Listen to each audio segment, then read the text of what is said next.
오늘 주신 하나님의 말씀은 누가복음 2장 8절에서 11절까지 말씀입니다. 같이 봉독하겠습니다. 그 지역에 목자들이 밤에 밖에서 자기 양떼를 지키더니 주의 사자가 곁에 서고 주의 영광이 그들을 두루 비추매 크게 무서워하는지라. 천사가 이르되 무서워하지 말라. 보라, 내가 온 백성에게 미칠 큰 기쁨의 좋은 소식을 너희에게 전하노라. 오늘 다윗의 동네에 너희를 위하여 구주가 나셨으니 곧 그리스도 주시니라. 오늘은 큰 기쁨의 좋은 소식이라는 제목으로 하나님 말씀 전하겠습니다. 이 존 스토트 목사님의 그리스도의 십자가라는 책을 보면 참된 사랑에 대해서 이야기를 하고 있습니다. 그 참된 사랑의 특징 세 가지를 말하는데 무제한적이다, 무모하다, 상처를 두려워하지 않는다라고 말합니다. 그러니까 무제한적 사랑, 무모한 사랑을 하면서도 되돌아오는 것이 상처일 뿐이라도 상관이 없다라는 말이죠.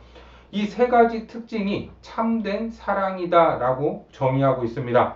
어떻습니까? 우리 인생에서도 사랑하는 연인이나 자녀들을 향해서 사랑한다라고 말을 했지만, 행동했지만 무제한적으로 그렇게 사랑할 수 있습니까? 무모할 정도로 사랑하신 적이 있습니까?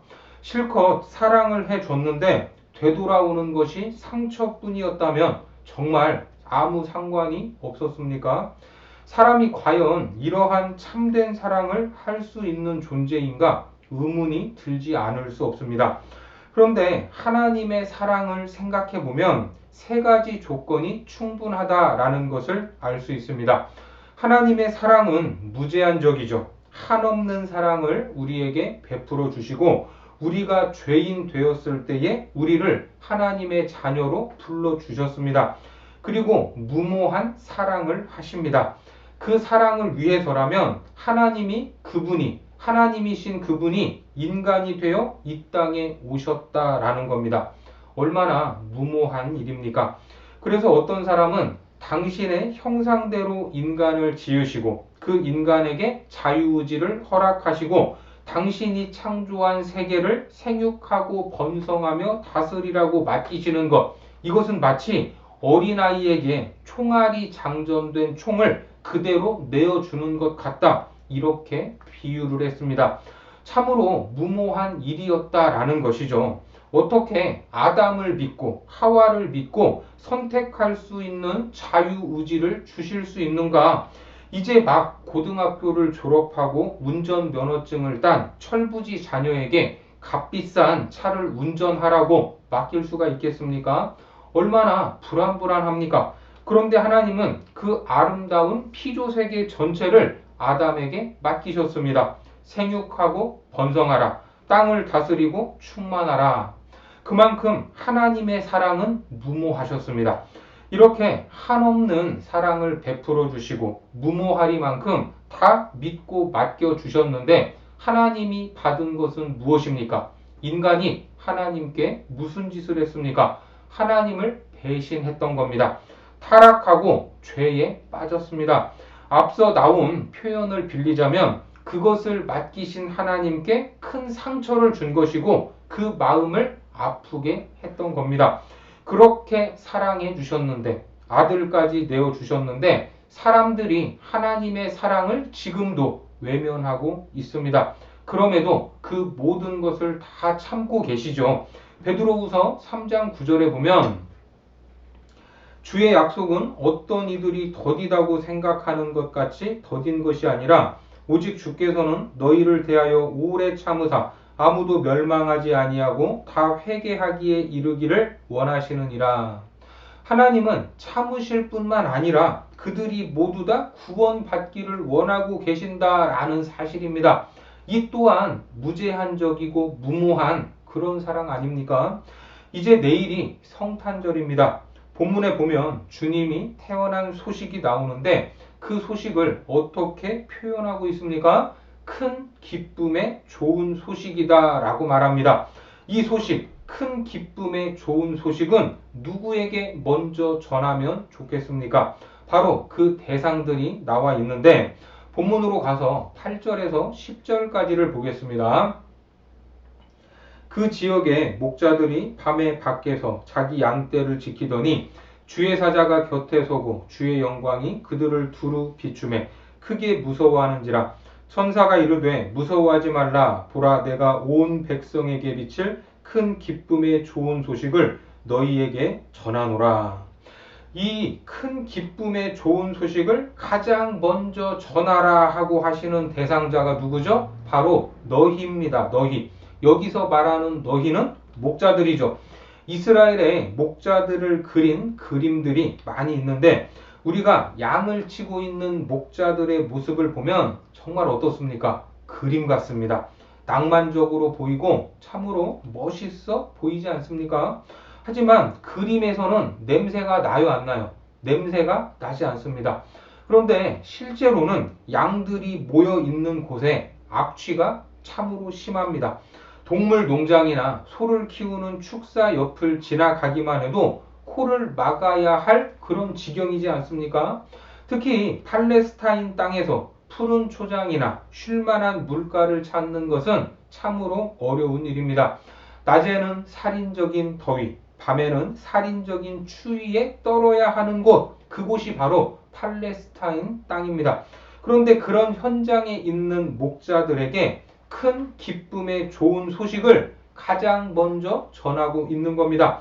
사실 그들은 자기 땅도 없는 사람입니다. 그래서 가난합니다.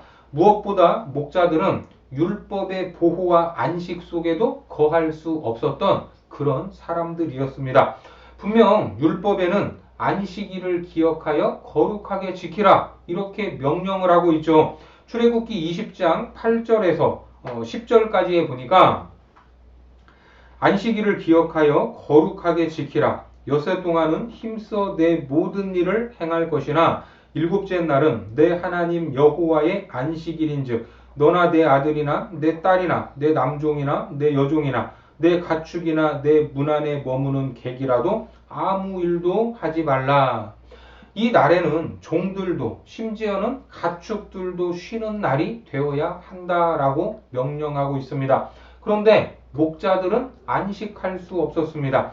양들을 위해서 낮에는 꼴을 먹여야 했고 밤에는 양들을 지켜야 했기 때문입니다.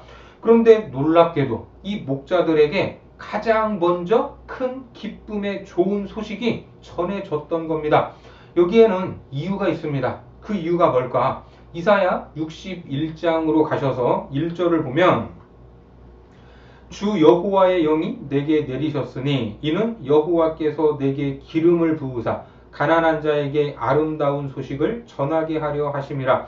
나를 보내사 마음이 상한 자를 고치며 포로된 자에게 자유를 갇힌 자에게 노임을 선포하며. 어떻습니까? 가난한 자들에게 아름다운 소식을 전하게 하라 하는 예언의 말씀입니다. 그러니까 예수님이 오실 그 당시에 가장 가난한 사람은 밤이 되어도 방에서 다리를 뻗고 잠을 잘 수 없었던 목자들이었던 겁니다. 피곤에 지쳐있던 그들에게 하나님은 이 천사들을 보내셔서 큰 기쁨의 좋은 소식을 전하라 이렇게 막 명령하셨던 겁니다. 어떻습니까? 하나님은 참으로 빈틈이 없으시고 말씀하신 그대로 성취하시는 분이다라는 것을 이것을 통해서도 우리는 깨달을 수 있는 겁니다. 그러니까 말씀은 1.1획도 틀리지 않는다 하는 것을 우리는 믿어야 합니다. 마태복음 5장 18절에서도 말씀하고 있죠. 진실로 너희에게 이르노니 천지가 없어지기 전에는 율법의 1.1획도 결코 없어지지 아니하고 다 이루리라. 여기서 알면 좀 유식해 보일 만한 내용을 말씀드리겠습니다. 율법의 1.1획, 이것은 기록된 말씀으로 헬라어로 하면 로고스라고 표현을 합니다. 그런데 이 기록된 하나님의 말씀을 읽다 보면 우리 안에서, 내 안에서 뭔가 깨닫게 되는 것이 있습니까? 없습니까? 깨닫게 되기도 하고 내가 고민하고 있던 문제가 해결되기도 하는데 그때에는 성령의 조명이 있기 때문입니다. 성령께서 밝은 빛, 깨달을 수 있는 빛을 비춰주시는데 이때의 말씀은 로고스가 아니라 레마의 말씀이다. 이렇게 표현을 합니다. 그러니까 잊기 전에 그 깨닫게 하신 말씀을 밑줄 쳐놓거나 따로 기록해 주신 후에 이 말씀을 내게 주셨구나 하고 그 말씀을 묵상하시기 바랍니다. 그러면 훗날 나중에 하나님께서 그 말씀을 그대로 이루어 주셨다 하는 것을 경험할 수 있을 겁니다. 이 소식을 가난한 자들에게 전해줄 것이라 하는 그 약속을 하나님은 그대로 지키지 않았습니까? 주님이 나를 찾아오시는 그때, 주님이 나를 만나주시는 그 시점을 우리가 한번 생각해 보면 내가 부유하고 잘 나갈 때보다는 가난하고 어려운 순간이었을 겁니다. 건강하고 활력이 있을 때보다는 나약하고 병들었을 때 주님을 만났을 겁니다. 누군가 주변에 사람이 많을 때보다는 아무도 찾아주지 않는 순간, 외로운 순간이었을 겁니다. 그때가 바로 주님께서 우리를 찾아오시지 않습니까? 사실 내가 잘 나가고 건강하고 만날 사람이 많으면 주님이 찾아오셔도 우리가 바빠서 주님을 만나지 못할 겁니다. 그런데도 주님은 우리를 외면하지 않으시고 끝까지 찾아주시는 분이십니다. 오늘 큰 기쁨의 좋은 소식을 전하면서 주님에 대한 세 가지가 강조되고 있습니다. 우리 본문 11절을 보겠습니다. 오늘 다윗의 동네에 너희를 위하여 구주가 나셨으니 곧 그리스도 주시니라. 여기에 보면 구주, 그리스도, 주 이렇게 표현을 하고 있죠. 먼저 그분은 우리의 구주가 되십니다. 바로 구원자라는 뜻이죠. 그리고 그리스도, 기름 부음을 받은 메시아라는 뜻입니다. 그리고 그분은 주, 헬라어로 큐리오스, 나를 책임지시는 나의 주인님이라는 뜻입니다. 어떤 주인들은 자기 종들을 짓밟고 함부로 대하고 심지어 죽이기까지 하는데 우리 예수님께서는 주인으로서 나의 생명을 지켜주시고 나의 삶을 책임지시는 그런 분입니다. 이 말씀을 믿으시기 바랍니다. 이처럼 큰 기쁨의 좋은 소식이 목자들에게 처음 전해졌지만 이것이 어디까지 전해진다고 말하죠? 우리 본문 10절을 보겠습니다. 천사가 이르되 무서워하지 말라. 보라, 내가 온 백성에게 미칠 큰 기쁨의 좋은 소식을 너희에게 전하노라. 이 소식이 이제는 온 백성에게 미칠 것이다 라고 말합니다. 여러분, 이 말씀 그대로 이스라엘 작은 마을 베들레헴에 오신 아기 예수님의 이 큰 기쁨의 좋은 소식은 예루살렘과 유대와 사마리아를 넘어 땅끝을 향했던 겁니다. 그렇게 지구촌 온 땅 구석구석 이 소식, 큰 기쁨의 좋은 소식이 우리의 옛 조선 땅에까지 전해졌고 대한민국 방방 곳곳에 복음이 전파되고 교회가 세워지지 않았습니까? 지금도 미전도 종족을 향하여 이 말씀은 전파되고 있습니다. 이 소식이 바로 큰 기쁨의 좋은 소식입니다. 영어 성경에서는 great joy라고 표현을 하는데 헬라어로 보니까 여기에 메가스라는 단어가 사용되고 있습니다. 이 메가스에서 무슨 말이 나왔을까요? 영어에 메가톤이라는 말이 나왔습니다. 메가톤. 그러니까 이 소식은 우리말로 크다, 큰 소식이다 라고 하면 조금 이 마음에 와닿는 느낌이 그렇게 크지가 않은 것 같은데 큰 것보다 훨씬 더 크고 어마어마한 메가톤급의 소식이 전해졌던 겁니다.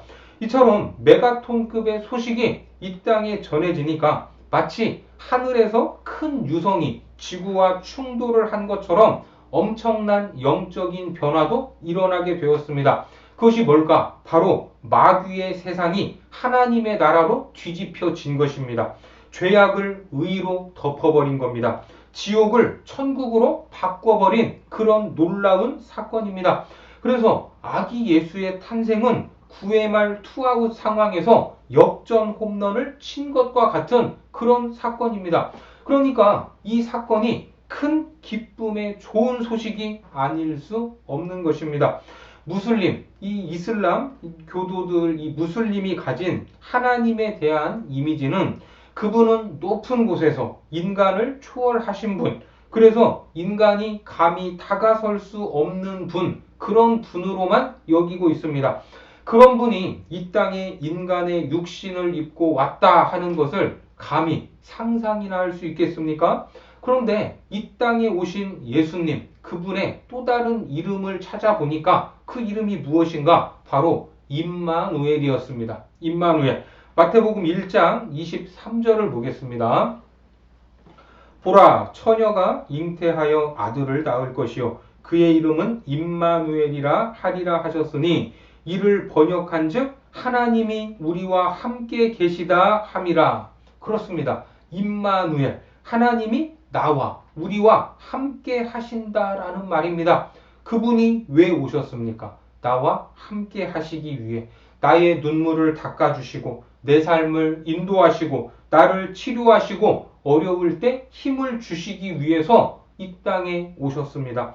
저도 예수님과의 인격적인 만남이 있었는데 그때가 개인적으로는 좌절의 순간이었습니다.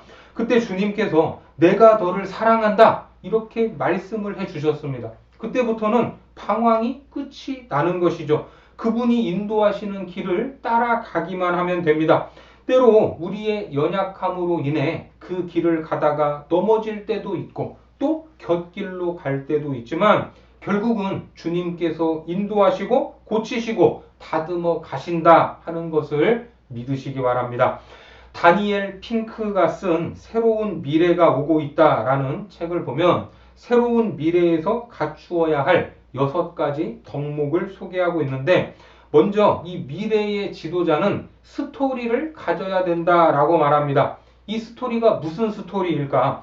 하나님 말씀에 대한 이 순종을 통해서 이 말씀이 과연 사실이었구나라는 이러한 스토리, 이러한 경험들을 쌓아야 된다는 겁니다.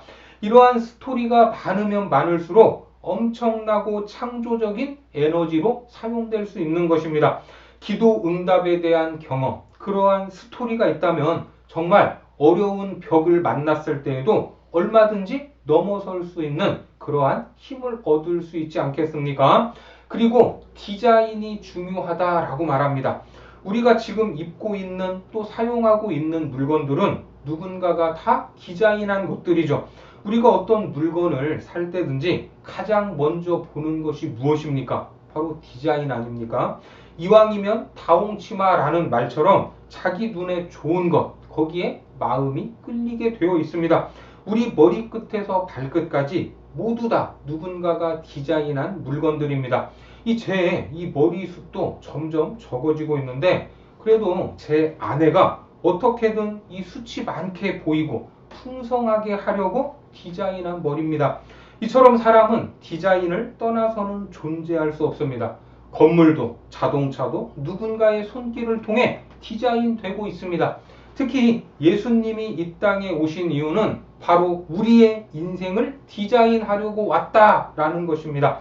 자, 그리고 세 번째로 놀이가 중요하다라고 강조합니다.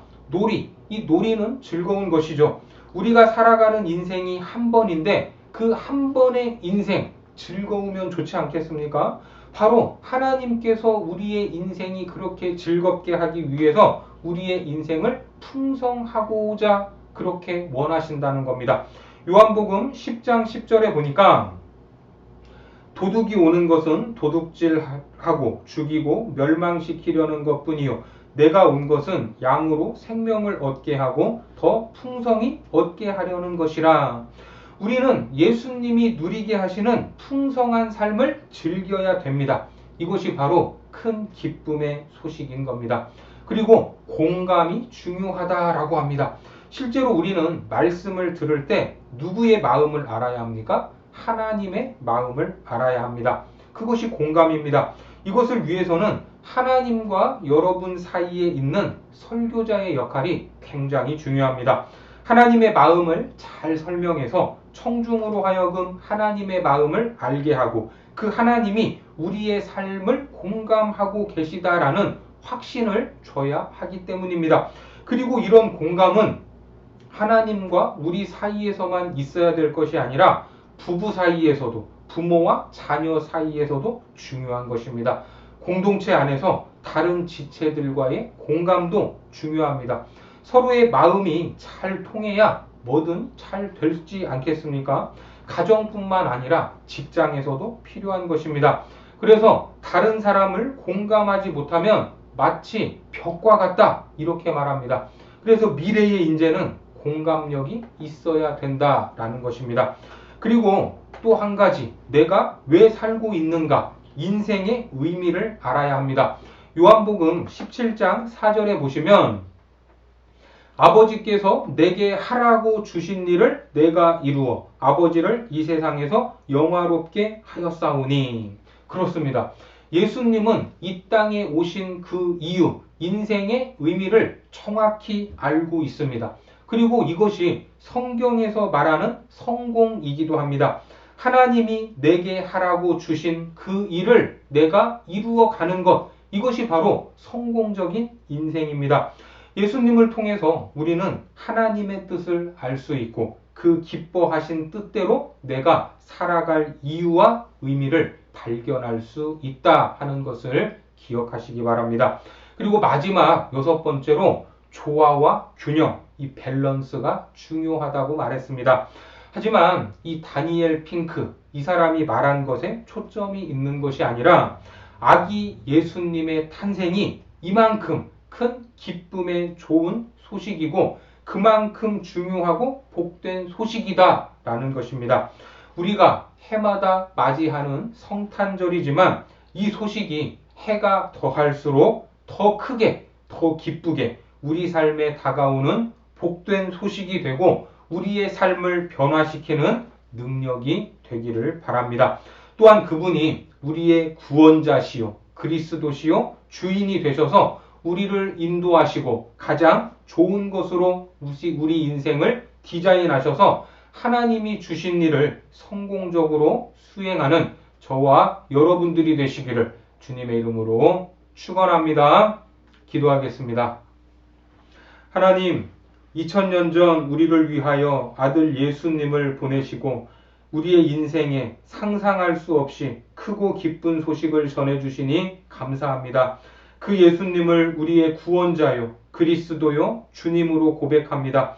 우리의 삶을 하나님의 뜻대로 디자인하시고 우리에게 맡겨주신 하나님의 일을 잘 감당케 하셔서 풍성하고 아름다운 삶을 살아가는 우리 모두가 되게 하여 주옵소서. 예수님의 이름으로 기도드립니다. 아멘.